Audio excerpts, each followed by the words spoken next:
I never imagined I'd be doing something like this, putting my private life out there for everyone to see. But here I am, spilling everything I've been holding in. This isn't some made-up story or reality TV nonsense. This is my life, as messed up as it is. If you've ever had your heart ripped apart, then you'll understand exactly where I'm coming from. This is about betrayal, revenge, and yeah, maybe a bit of foolishness on my part too. But trust me, every single word is real. Let me get straight to the point. My wife cheated on me, and it was all for money. Not for love, not for passion, just for cold, hard cash. She hooked up with some guy because he could offer her everything I couldn't. The fancy stuff, the luxuries, the superficial things that seemed to matter most to her. Looking back now, I feel like an absolute fool for not seeing it earlier. She played me and I let it happen. But I guess I should start at the beginning. My name doesn't really matter right now. I'm just your regular guy. I work in IT. It's nothing fancy, but it pays the bills. I've always dreamed of getting out of the corporate grind and doing something on my own. Starting a tech business. Maybe an app, maybe an IT consultancy, anything where I could build something and make a name for myself. But, of course, you can't chase big dreams without money, and I wasn't exactly swimming in it. That's where things started to go wrong. And then there was Sophia, my wife, or I guess my ex-wife now. She had this way of turning heads wherever she went. Imagine this. Long, dark hair that always fell perfectly. A smile that could disarm anyone. And a body that made most guys forget what they were saying. She knew she was gorgeous, and she made sure everyone else knew it too. Trust me, she absolutely knew how to use it. When we first met, I thought I was the luckiest guy alive. She seemed perfect. Fun, smart, and yeah, stunning. She had expensive taste, sure, but who doesn't want nice things, right? At first, it was just little things, designer bags here, a couple pairs of high-end shoes there. I didn't think much of it. Honestly, I just figured maybe I wasn't making enough, so I needed to step up my game. But as time went on, I started to notice something wasn't quite right. It wasn't just that she liked fashion. She was obsessed with it. She had this thing for luxury brands, the kind of stuff you only see on the Instagram pages of influencers. She'd always talk about how she deserved the best because, in her mind, she looked the best. For her, beauty wasn't just a gift, it was currency. I didn't see it back then, but now it's crystal clear. And don't get me wrong, we weren't struggling. We weren't living paycheck to paycheck or about to lose our house. We had a nice place, and we even took vacations every now and then. But I sure as hell wasn't making enough to be buying $1,500 phones or $600 blouses every other month. That's when the tension started. We'd argue about money, but not in the way you'd expect. It wasn't a let's sit down and talk about our finances conversation. Instead, she'd throw out little jabs like, it'd be nice if we could go on a real vacation, somewhere exotic, or, I saw this beautiful dress today. It would look amazing on me, but I guess I'll just have to wait until we can afford it. It was driving me insane. I was working my butt off, trying to build something for our future, and she was acting like life was one long shopping spree. She made it feel like it was my failure if she couldn't have what she wanted. I tried to explain that we needed to stick to a budget, but she'd just go quiet, silent in a way that made me feel like I was letting her down, like I wasn't enough. So I started picking up extra work, freelance gigs, side jobs, anything I could find to bring in more cash. I had this idea for a tech startup that I thought could take off, but we were stuck in this cycle. Every time I tried to save, something would come up. Usually, it was her wanting something new. It felt like she had an insatiable need for things we didn't even need. Then came the first real red flag, the phone. We were having a quiet dinner one night, nothing fancy, just pasta and wine at our little kitchen table. Her phone was sitting there next to her plate, and when I reached for the bread, she instantly grabbed it like it was about to explode. I froze. It was such an odd reaction. You hiding something? I asked, trying to make light of it but feeling completely serious. She shot me this icy look that I'd never seen before. No, she said sharply, her voice flat and defensive. Everyone needs their privacy. You don't need to touch my stuff. That didn't sit well with me at all. We'd never had secrets, at least I didn't think we had. But that night, something changed. Something felt off and I couldn't figure out what it was. From that moment on, her phone became untouchable. She started carrying it everywhere, even to the bathroom. And not just carrying it. She clutched it like it was some fragile, precious object that could reveal everything if I got too close. I didn't want to be that guy, the obsessive, paranoid husband who goes through his wife's phone. But something inside me wouldn't let it go. One day, when she was at work, I figured I'd take my shot. I found her phone sitting on the kitchen counter and grabbed it. My heart was racing like I was doing something illegal. Of course, it was locked. But it wasn't just the usual passcode. No, she'd changed it. I couldn't deal with the anger rising inside me. I put the phone back, acting like everything was fine. But deep down, I knew things had changed. Then came the handbag. You know how they say the devil's in the details? In this case, the devil was hiding in a damn handbag. She'd been showing off this new purse, saying it was a really good fake she bought online. But my curiosity got the better of me one day. I was by myself in the apartment, staring at that bag, feeling like it was mocking me. I grabbed it and started Googling. Turns out that really good fake was an authentic one worth $3,000. Couldn't believe it. Sitting there, phone in hand, I dug into every detail of the brand, checking serial numbers, stitching patterns, the whole thing. There was no doubt about it. The bag was real. And that's when it all clicked.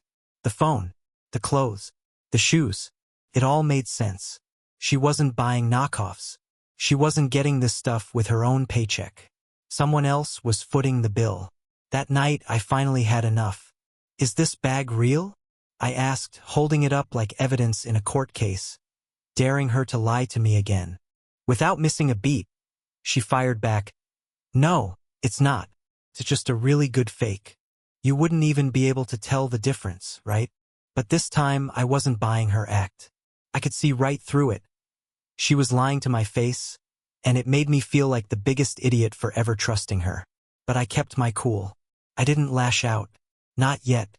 I wasn't ready to have that fight. Not until I had something more solid than just my suspicions. I needed concrete proof. And once I had it, I knew everything was going to explode.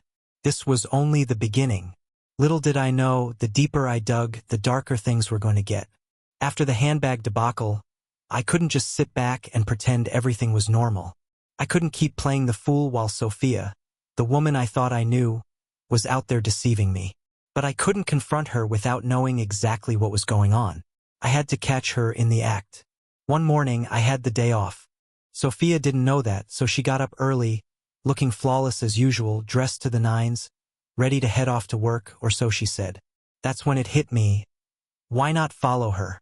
If she was lying, I'd catch her red-handed. Worst case scenario, I'd be wrong, and she'd be going to work after all. But something in my gut told me that wasn't the case. She kissed me goodbye, grabbed her bag, and headed for the door. I waited a few moments to make sure she wouldn't notice me, and then I followed. I kept my distance, heart hammering in my chest like I was a secret agent. My palms were sweating, my mind racing. What if she wasn't really going to work? What if she was meeting someone else? That's when I saw it. She didn't head toward her office like she always did. In fact, she didn't go that way at all. I kept following her for a bit, but then I lost track. She jumped into a taxi, and before I could get close enough to get the plate number or follow her, the cab took off like a bat out of hell. I stood there, watching the tail lights disappear, feeling like the ground had been ripped out from under me. But I wasn't giving up. I was going to find out where she was really going. I decided to go to her workplace and see if anyone there could tell me anything. When I got there, I ran into one of the employees I'd met a few times.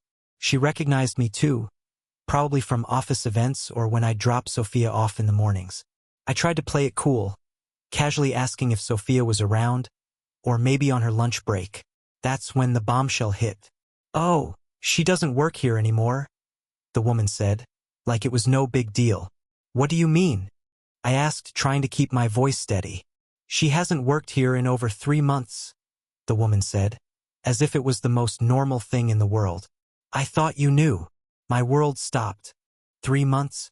For 3 months, Sophia had been getting up every morning, claiming to go to work, but in reality, she hadn't had a job. I felt like I'd just been blindsided. I thanked the woman, barely able to keep it together, and left the office. My mind was racing 1,000 miles a minute. Anger was bubbling up inside me, hot and sharp. I wanted to go home, wait for her, and lay it all out.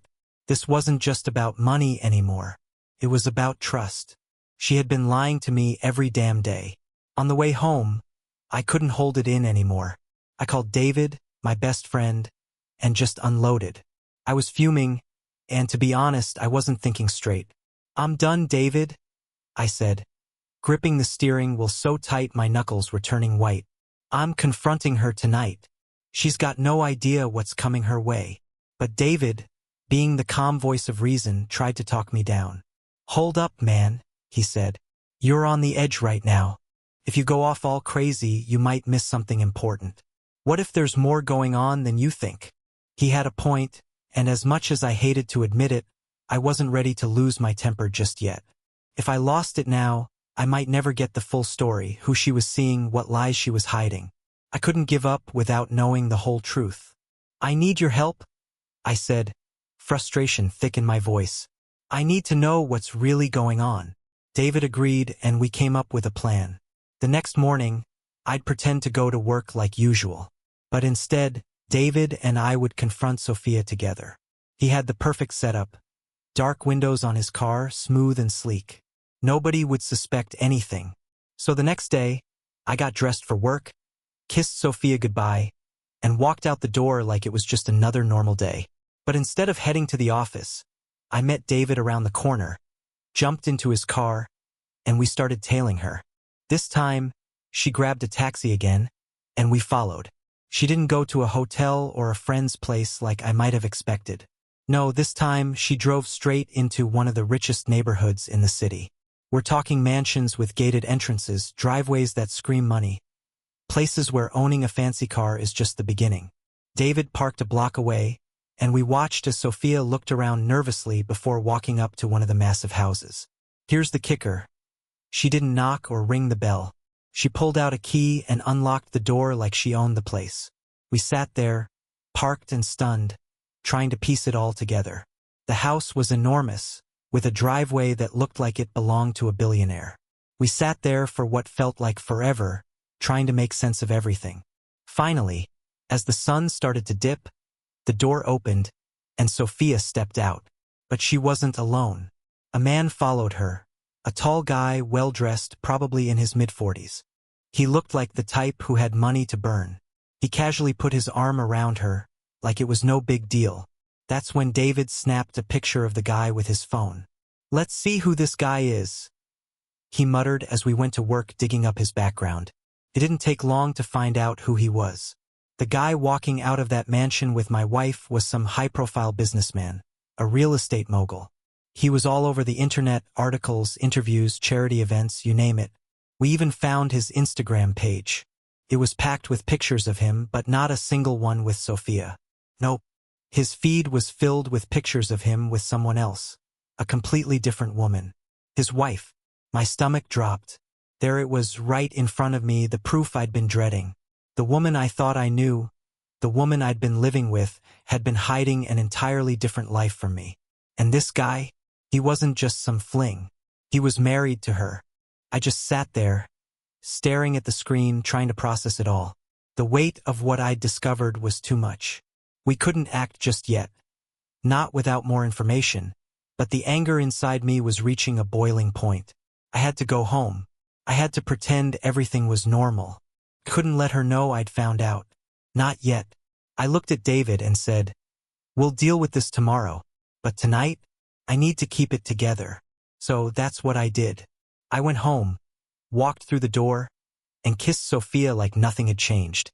But underneath the calm exterior, I felt like the floor had just been ripped out from under me. The weight of everything I'd learned hung in the air, suffocating me.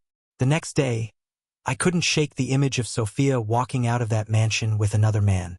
It was haunting me, gnawing at my thoughts every minute. I couldn't leave it at that. I knew I had to do something. But what? Confronting Sophia right then didn't feel like the smart move. I needed more, something solid.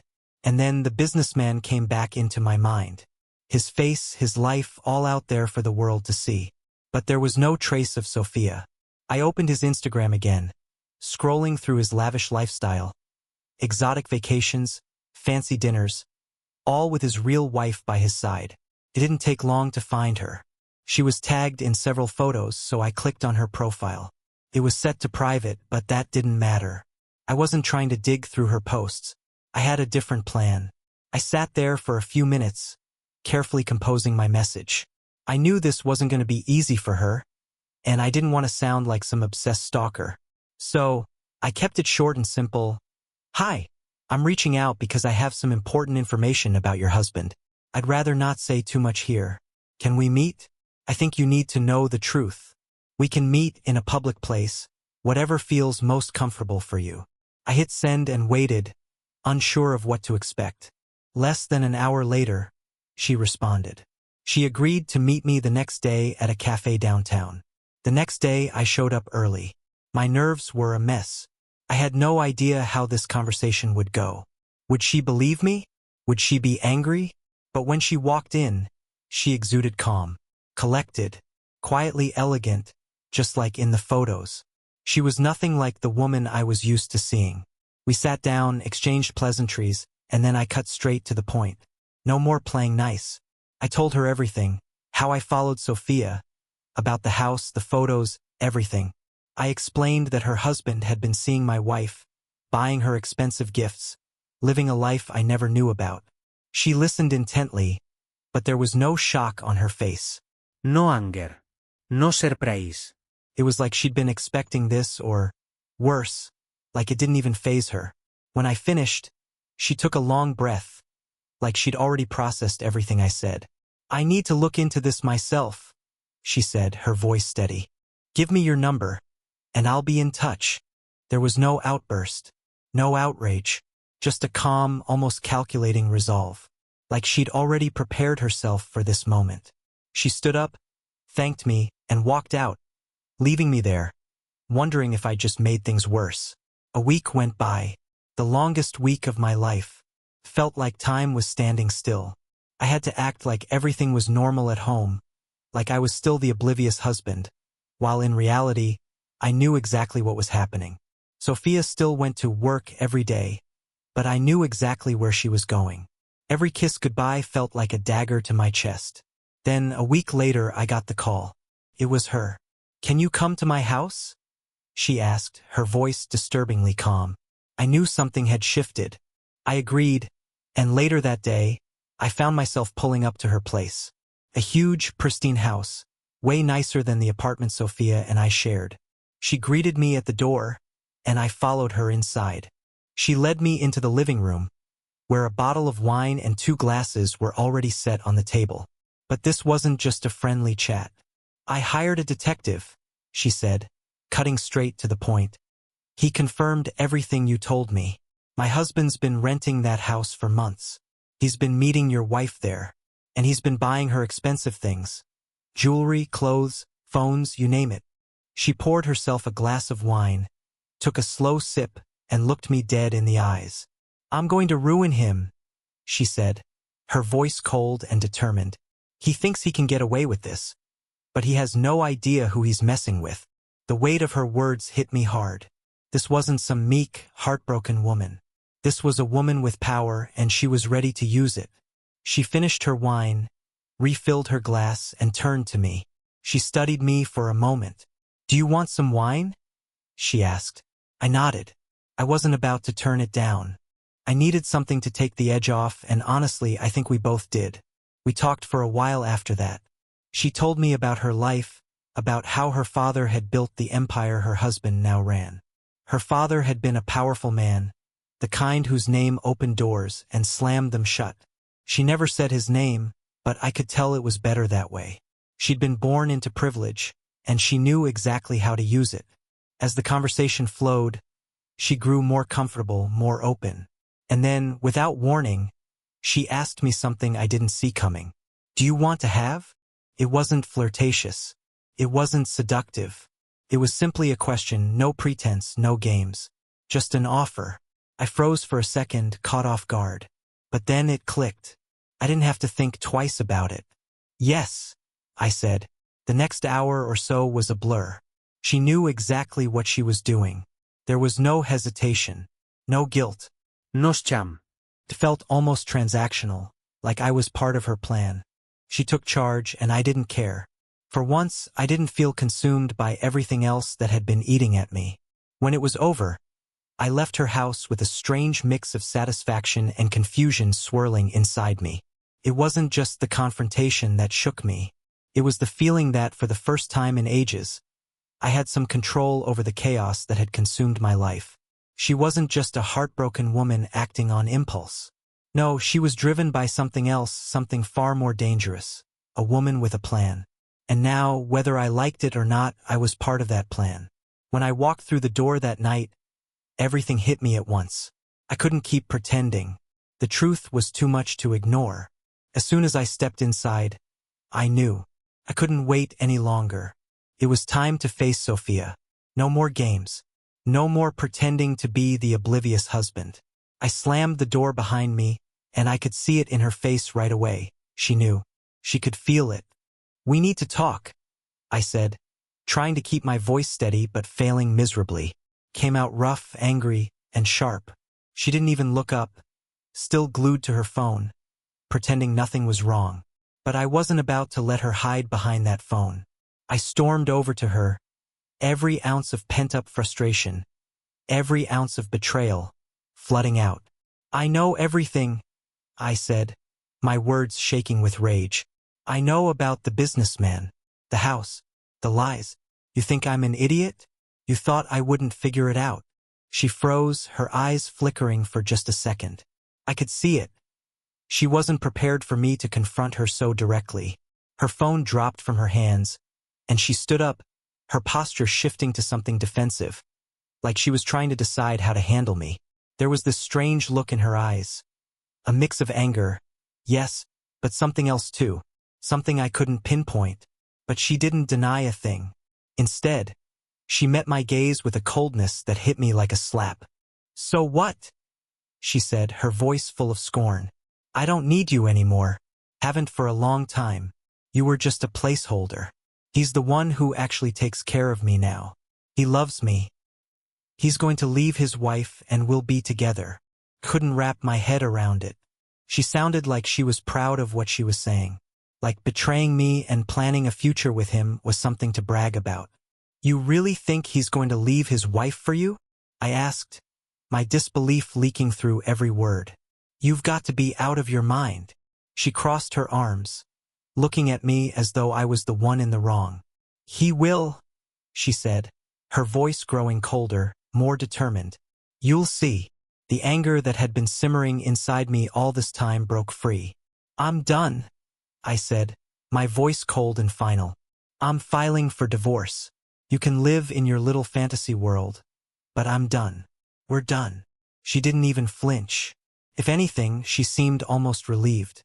"Good," she muttered, grabbing her things without a second thought. "You should have done this years ago." She tossed a few things into her bag, then walked out without looking back, leaving me standing there, staring at the door she just walked out of. And what she didn't know, her whole world was about to come crashing down around her. The next week, it all started to unravel. His wife, the calm, composed woman I'd met, she wasn't just waiting for things to blow over. She was already planning her revenge. And she wasn't playing around. With the influence her father had, she tore apart everything her husband had built. His business, his empire, came crashing down in pieces. I didn't know all the details, but I didn't need to. I just knew that Sophia's dream life had crumbled as quickly as it had started. For me, the divorce papers were filed, and the process went surprisingly fast. Sophia didn't put up a fight. Why would she? She'd already moved on, or at least that's what she thought. Then, just as I thought things were starting to settle, I got another call. This time, it was the businessman's wife again. She asked me to come to her house. I didn't know what to expect, but I went. When I arrived, she greeted me with a calm smile, poured me a glass of wine, and we sat down in her luxurious living room. Her gaze was steady, almost too calculating. "So," she said, breaking the silence. What do you want in exchange for all this information? I wasn't sure how to respond at first. I don't want anything, I said, surprised by the sincerity in my voice. I'm just glad the truth is out there. But as I sat there, something clicked in my mind. I had an idea. A business idea I'd been sitting on for too long. Something I'd never had the guts to chase before. There is one thing, I said, my voice more confident now. I have a startup idea. It's still rough, but I think it could work. She listened intently, nodding as I explained the details. When I was done, she didn't hesitate. No, she said simply. Come back tomorrow with a solid plan. Not like this. That night, I worked relentlessly. I refined the idea, shaping it into something real, something concrete. The next day, when I returned, she wasn't alone. A business analyst sat beside her, someone who seemed to weigh every word I said. He asked a few questions, then turned to her, speaking in a low voice. She nodded, then turned to me. All right, she said, her words like a punch in the gut. I'll invest, but I want 35% of the business if it becomes profitable. I was floored. I never expected this. Not in a million years. But there it was. A real opportunity. Without a second thought, I agreed to her terms. Now, I'm sitting in my own office, building a team for my startup.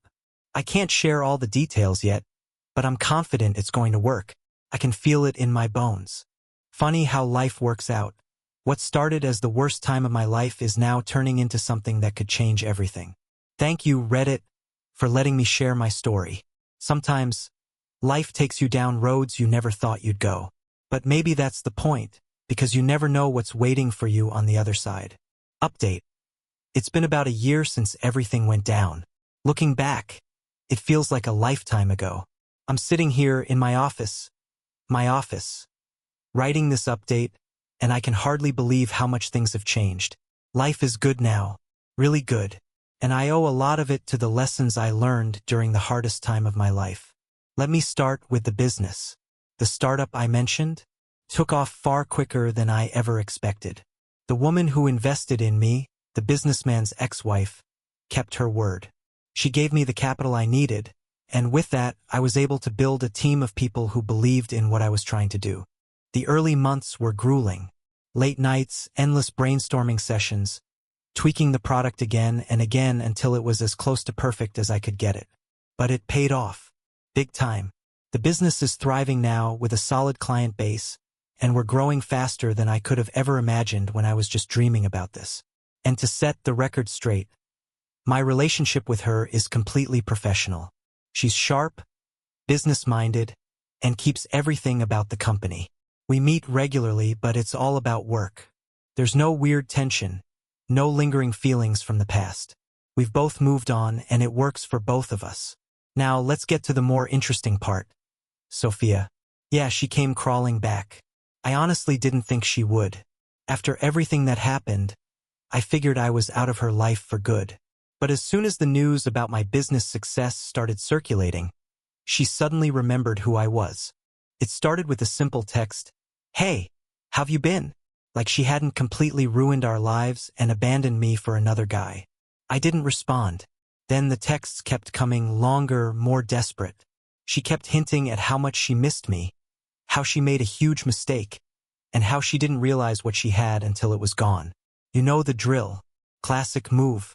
The cherry on top was when she called me one night, trying to sound all sweet and remorseful. She said everything you'd expect. I still care about you. We had something special. Maybe we could start over. But here's the kicker. She didn't care about me. She saw the success, saw the money, and thought she could just waltz back into my life like nothing ever happened. I let her talk for a little bit, then I told her exactly what I thought. I told her to go to hell. I'm pretty sure that wasn't the reaction she was expecting, because the silence that followed spoke volumes. I hung up and didn't look back. Let her clean up the mess she made. But enough about her. There's someone new in my life now. Her name is Lily. We met a few months ago at a friend's party, of all places, and it was one of those rare moments where everything just clicked. She's different. No drama. No baggage. No hidden agendas. She's funny, intelligent, grounded. She doesn't care about the material things. She doesn't even know about my business yet. Not the details, anyway. I've kept that part of my life to myself for now. Not because I don't trust her, but because I want to make sure she's with me for who I am, not for the success or the money. We've been spending a lot of time together. And yeah, I really like her. It feels refreshing, honestly, to be with someone who doesn't expect anything from me except honesty. It's a nice change after everything I've been through. I'm not in any rush to tell her about the business. Maybe one day when it feels right. For now, I'm just enjoying getting to know her without any complications. So here I am, a year after everything fell apart. Back then, I was stuck in the worst time of my life, with my world crumbling around me.